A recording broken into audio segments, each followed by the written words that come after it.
దావీదు మహారాజు అంటున్నాడు, దేవా నీ వైపు నీ యందు నమ్మిక ఉంచి ఉన్నాను కాబట్టి నన్ను నాకు నెమ్మది కలగజేయి అంటున్నాడు.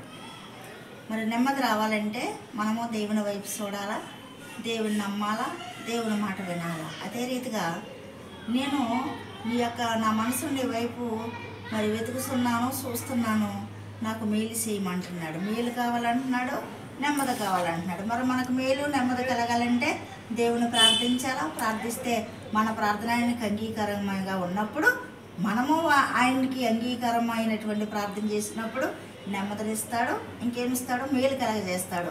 మరి అదే రీతిగా నా ప్రాణమును నీ వైపు ఎత్తిస్తున్నాను, ఈ లోకం వైపు చూస్తే నాకు తృప్తి లేదు, కానీ నీ వైపు చూసి నిన్ను ఆరాధిస్తే, నిన్ను ప్రార్థిస్తే నాకు తృప్తి కలుగునని కూడా అంటున్నాడు. అదే రీతిగా మోషే చేతులెత్తి ప్రార్థించినప్పుడు శత్రువుల మీద జయము కలిగింది మోషేకు. అదే రీతిగా హన్న ప్రార్థన చేసినప్పుడు హన్న దేవుని వైపు తిరిగి ప్రార్థించినప్పుడు హన్నకు కూడా గర్భఫలం దయచేశాడు.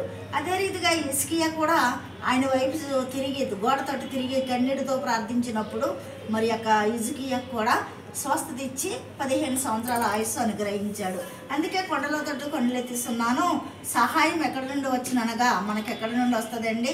మనుషుల ద్వారా వచ్చేది కొంత మట్టిగా ఉంటుంది, దేవుని ద్వారా వచ్చేది మనకు ఎల్లప్పుడూ కూడా ఆ సహాయం ఉంటుంది. కాబట్టి మనం చేతులెత్తి మోకరించి ఆయన వైపు చేతులెత్తి ప్రార్థించినప్పుడు మనకు నెమ్మది కలుగుతుంది, మేలు కలుగుతుంది.